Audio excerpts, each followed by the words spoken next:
Bueno, seguimos atentos al conflicto internacional, particularmente lo que está pasando entre Estados Unidos, Irán e Israel. El presidente norteamericano, lo contábamos más temprano, Donald Trump, se mostró especialmente crítico esta mañana con el ejército israelí, después de que el gobierno de Netanyahu ordenara nuevos ataques tras acusar a Irán de lanzar 2 misiles, de todas maneras lo que Teherán ha negado. Un Donald Trump que fustiga que no se haya cumplido un alto al fuego que él mismo había anunciado anoche. Parte de lo último que ha seguido pasando y que queremos conversar a esta hora en el ADN hoy con Carl Meacham, ex asesor principal del Comité de Relaciones Exteriores del Senado de Estados Unidos. Carl, bienvenido, buenos días. Buenos días, ¿qué tal? ¿Cómo están? Muy bien, pues gracias por acompañarnos desde Washington, Carl. Recuerdo, la última vez que conversamos fue en un contexto muy diferente allá en la capital de Estados Unidos para las elecciones que finalmente ganó Trump. ¿Cómo han cambiado las cosas desde entonces hasta ahora, no? Sí, son como capítulos completamente distintos de una novela muy, muy larga. Oye, ¿y qué está ocurriendo ahora? Sabemos que Donald Trump, el presidente de Estados Unidos, va en viaje a la cumbre de la OTAN en La Haya. Ya comentaba Paula cómo fustigó esta mañana, y en duros términos, garabatos incluidos, a Israel, particularmente a Irán, por no hacer caso de este cese al fuego que él mismo había anunciado anoche. ¿Qué es lo que está ocurriendo hoy día en Estados Unidos y cómo se reciben estas declaraciones de Trump esta mañana? Bueno, la gente yo creo que ya se ha acostumbrado a este estilo nuevo que tiene Donald Trump, de básicamente tener un show de reality, como decimos aquí, un reality show.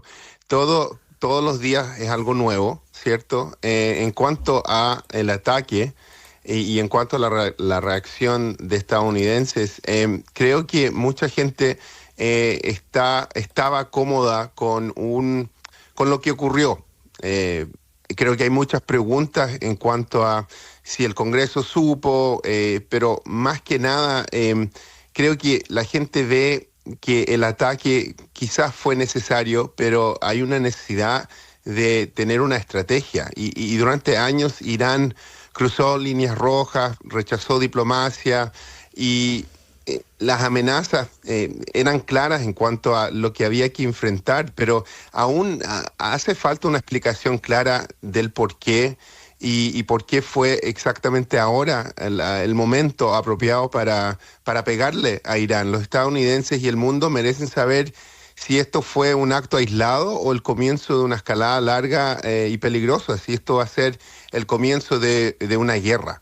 Carl, ¿tú dirías que entonces a nivel de opinión pública y a nivel como de la política norteamericana, lo que hace falta es que el gobierno, que el propio Donald Trump explique si hay aquí lo que tú mencionabas como una estrategia, más allá de explicar o de justificar por qué se saltó, por ejemplo, al Congreso antes de este ataque?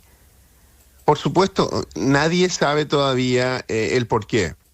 ¿Cuál fue el umbral que Irán cruzó esta vez que no había cruzado antes? Si esto fue para frenar una amenaza inminente. ¿Dónde está la evidencia pública? O sea, el pueblo estadounidense no apoya una guerra abierta en el Medio Oriente, especialmente sin autorización del Congreso ni un debate. Entonces esta decisión puede haber sido necesaria, pero sin transparencia parece más un movimiento político que una respuesta estratégica. ¿Y qué consecuencias puede tener esa falta de transparencia o esa falta de explicaciones a nivel de opinión pública norteamericana y de la política norteamericana fundamentalmente? Sí, yo te diría que el mundo MAGA, la coalición del presidente Trump, no está, como dirían en Chile, no está ni ahí con tener una guerra estadounidense. O sea, uno de los temas de campaña del presidente era no tener forever wars, no tener estas guerras interminables en las cuales estaba Estados Unidos antes, ¿cierto? Terminamos nuestra intervención en Afganistán con Biden, ¿cierto?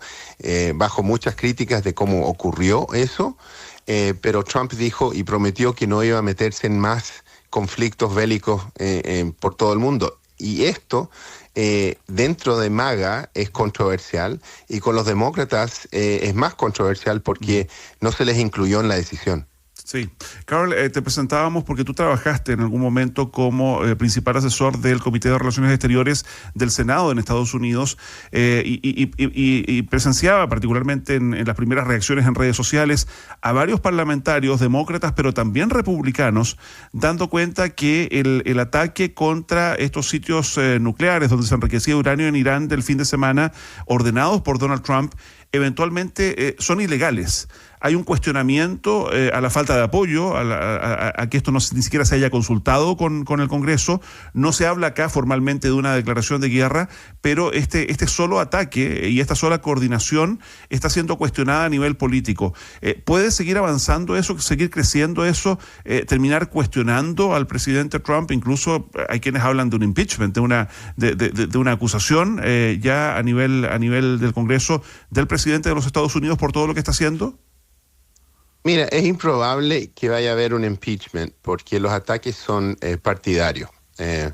Eso es básicamente lo que pasa por ahí. Obviamente, el público, el pueblo estadounidense, la colectiva va a decidir cuál es el contexto de cualquier reacción política. Acuérdate que los políticos reaccionan a lo que quiere el pueblo. ¿Ah?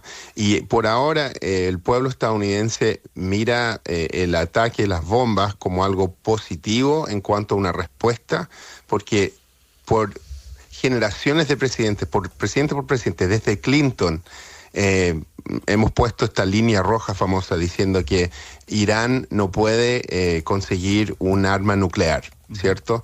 Y aquí Donald Trump lo que hizo fue, en vez de solamente usar la narrativa, la retórica, ¿cierto? Usó una acción, hizo algo, ¿cierto? En cuanto al tema.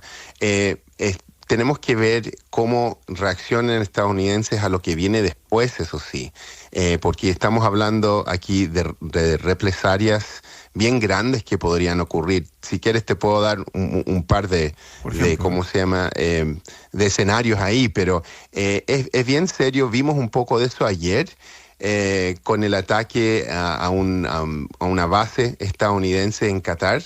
Que fue más una señal que una escalada, pero esto puede seguir y creo que estadounidenses le temen a eso, ¿ah? Y eso es realmente donde vamos a ver si hay ese apoyo de estadounidenses a lo que hizo Donald Trump. Carl, ayer conversábamos con algunos expertos y planteaban también el escenario de no una respuesta directa como todo el mundo muy probablemente estaba esperando de Irán a Estados Unidos. Un Irán disminuido efectivamente militarmente que no lo va a enfrentar porque se enfrenta a dos de los grandes ejércitos del mundo, digamos, ¿no? Con resultados muy predecibles desde el punto de vista del triunfo de Estados Unidos o de Israel. Pero sí planteaban, y aquí decían, no hay que olvidarse del componente religioso en este tipo de conflictos.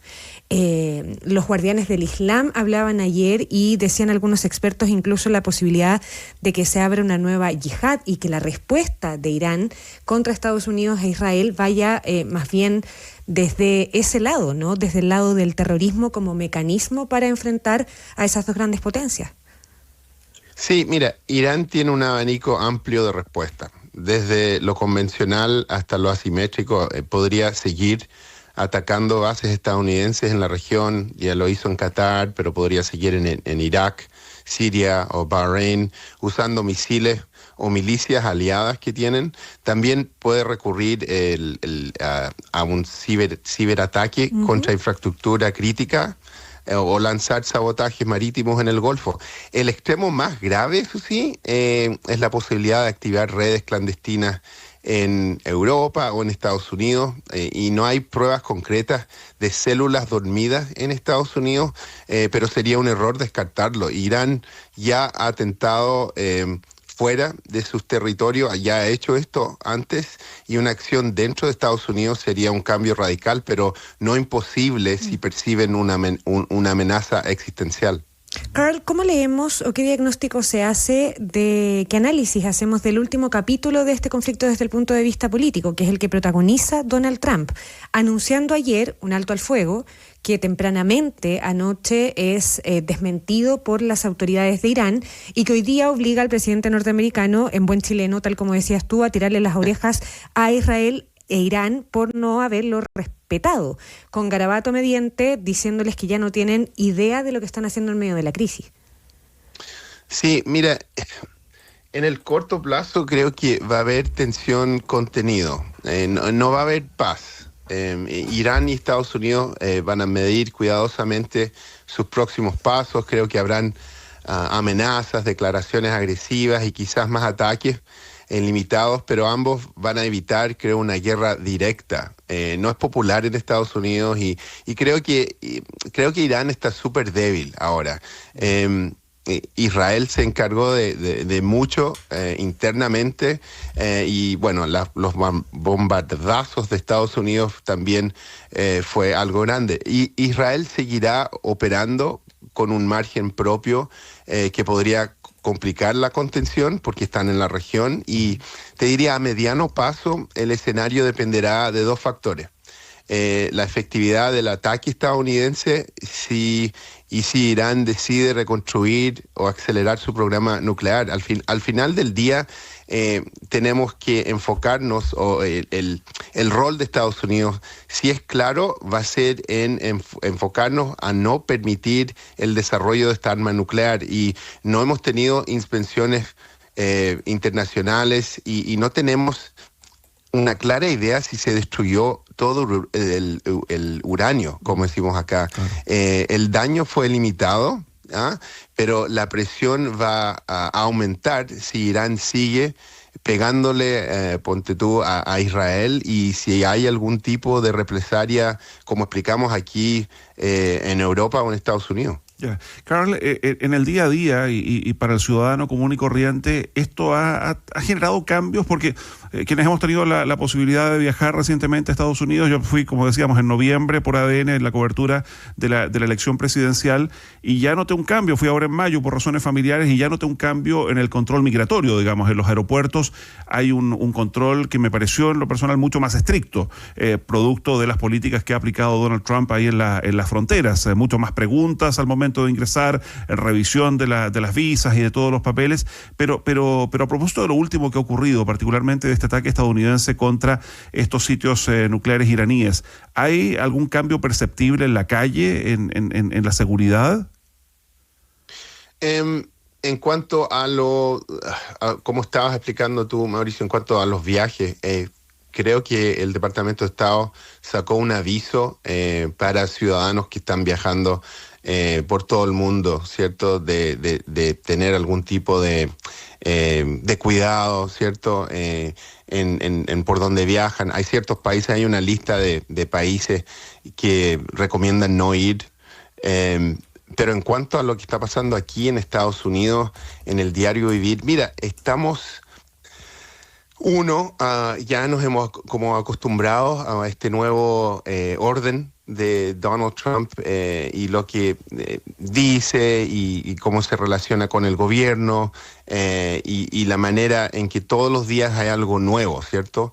Y que realmente hace difícil mantenerse concentrado en una cosa. Y hay que enfocarse en lo más importante. Aquí, en cuanto a la guerra y la inseguridad estadounidense, no, yo vivo en Washington. No hay algo palpable en cuanto a alguna diferencia, así como tener policía o el ejército en la calle. Eso no hay. Pero en cuanto a la conversación política, esto es lo que domina.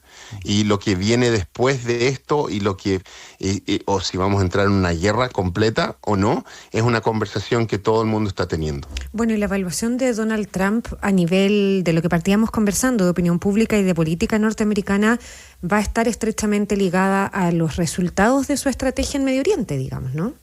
Exacto.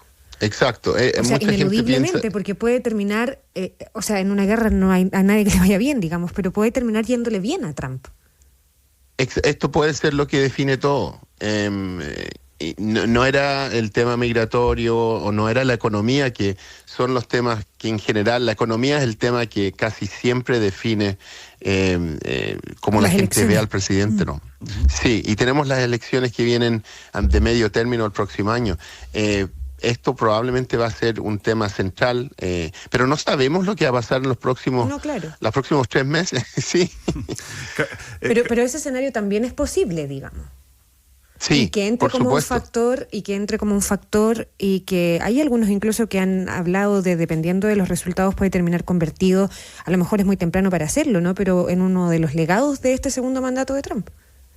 Sí, puede ser claramente para bien o para mal. Claro. Nosotros estamos aquí en junio, que sería junio, invierno, sería como el enero chileno, ¿cierto? Enero y febrero siendo para...